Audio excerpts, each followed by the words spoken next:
Hey, what's going on? So, I'm just going to give some general kind of advice about relationships, women, dating, my experience, and what I've learned over time being in a pretty long-term relationship. And I kind of was on and off with this girl, right? So, I was with her, we broke up. She did some stuff with some other guy that had a lot of conflicting feelings. I've been really, really, really, really connected with this girl. Um, yeah, let's get right into it. Um, One of the most important things I would say that I should start off this video with is you need to learn detachment because the more that you attach yourself, the more committed you are to her. Obviously, common sense, and then that might come back to bite you in the ass. Another one, you could say as much as you want. You guys could bond as much as you want. You guys could be connected with one another, souls completely tied. You can't see any possible way this girl is leaving. But I'm telling you, no matter what, there's always that small chance, right? I don't know what's up with this. Okay, never mind.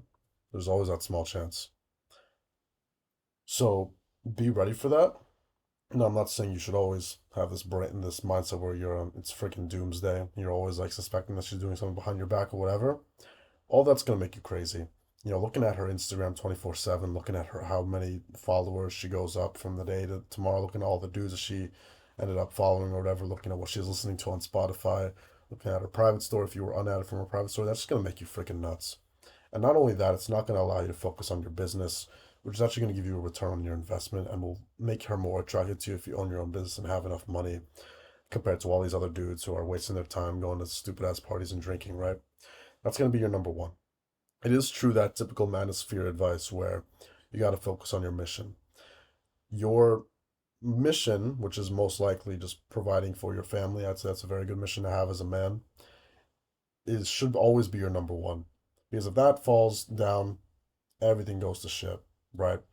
Your own family, I don't know your family situation, right? But, I don't have a dad, right? So I always worry about money a lot more probably than the average person my age because I'm kind of the guy that needs to provide. I'm also an only child as well, right? Now, of course, my family helps out, but I always have that in the back of my mind, right? And that's my number one. You can't give all of yourself to a woman when you have to understand that you need to provide. You need to still have this mission.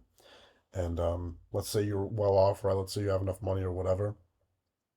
Still, don't like you always gotta have this mission that's number one, and the girl is number two. Sounds brutal. That's how it is. You still love her. You gotta always have a little bit that you got. Think of it like this. This is a key thing that I learned from this guy named Patrice, or I don't know, not Patrice, like is it Patrice? I don't even know. It's like some black dude, but he gives like some really good advice. Essentially, there's you and there's this girl, right? And she wants to give you 100%. You guys want to be 100% with each other. She might even say the word 100%. I'm 100% with you. I'm fully attached to you. I love you. I love you. I love you.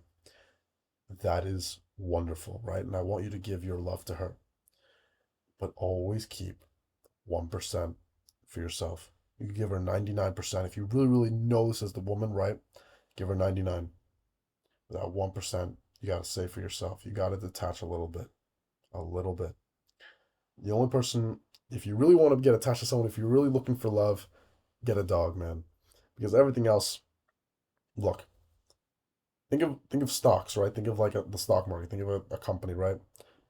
Women are volatile. There's a lot of volatility. It goes up, down, sideways, fucking circles. Wolf of Wall Street quote.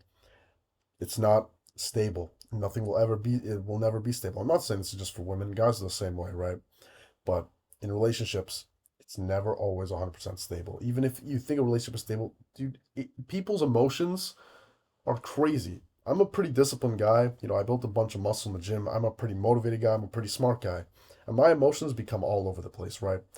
And if you're not this guy who practices like stoicism or whatever, or this woman, doesn't have, a very strong masculine father figure, doesn't have the level of maturity. If you think you're smarter than this girl, you think you're more mature than this woman, then if you're having emotional problems, then obviously she's going to just have that more so. So why are you investing all this time when the stock is super volatile, right?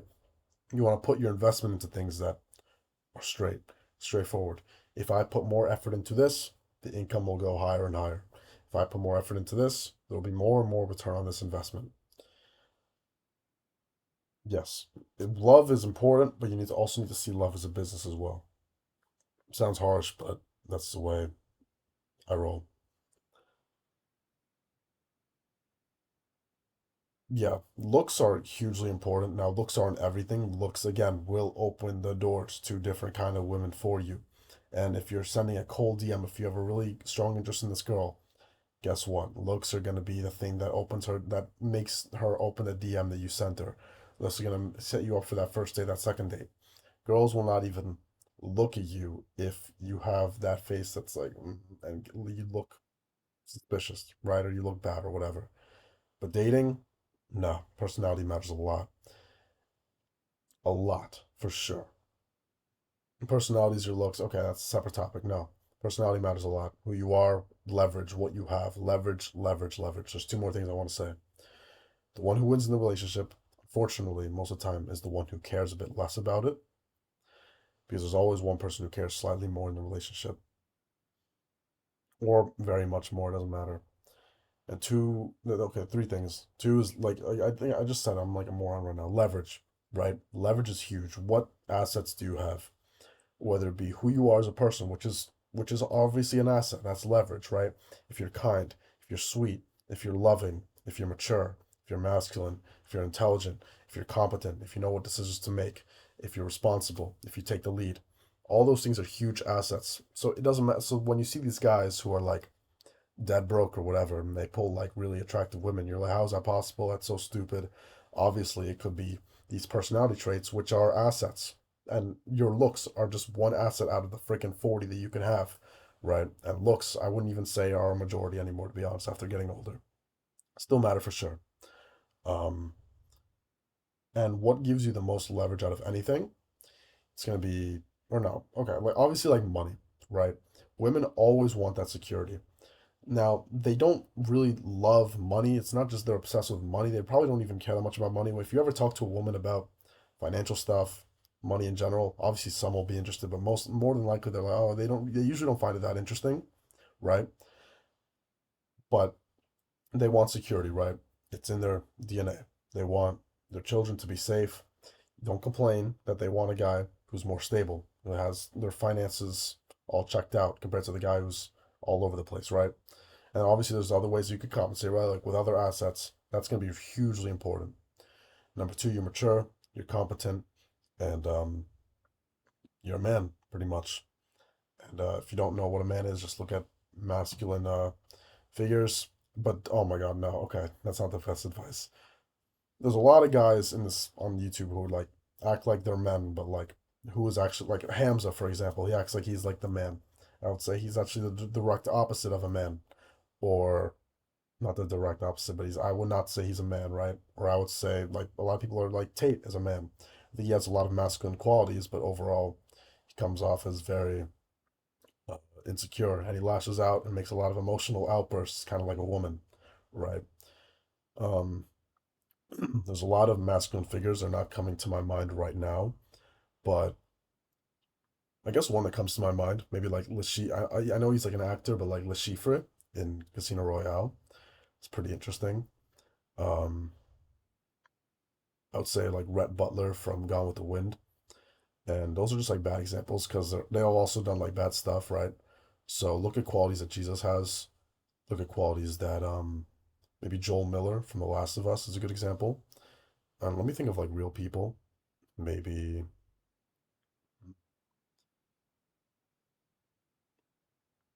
like okay, I can't like there's this guy that I know.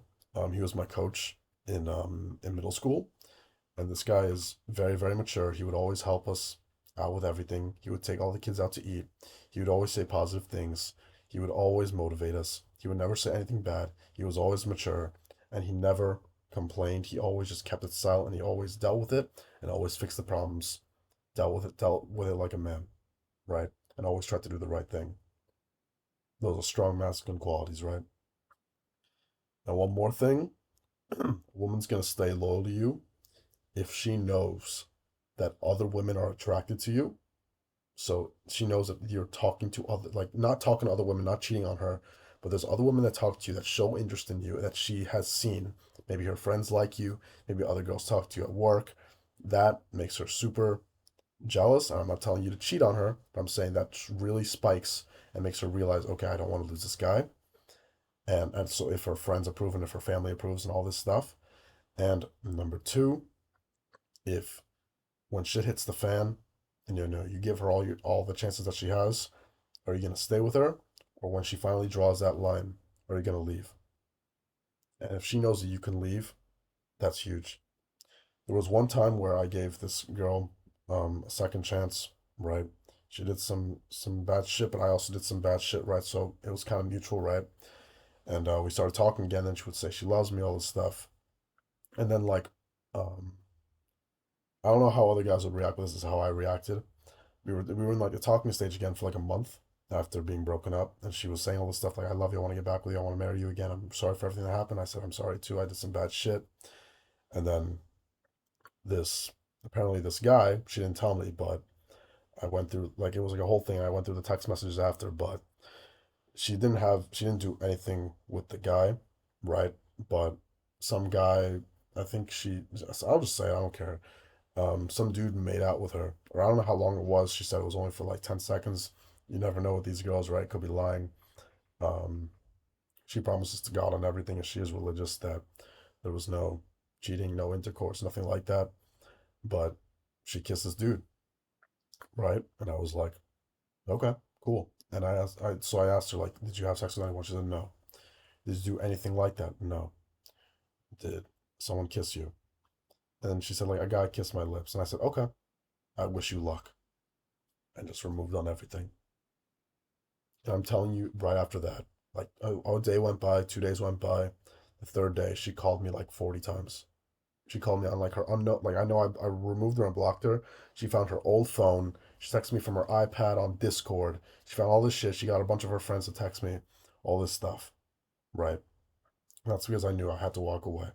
That's the same way you have to be as well. You have to be ready to walk away. Detachment, right? Attachment, but always a little detachment. You always gotta be ready. That's about it. Because if there's no line, right, they're just gonna abuse it. Peace.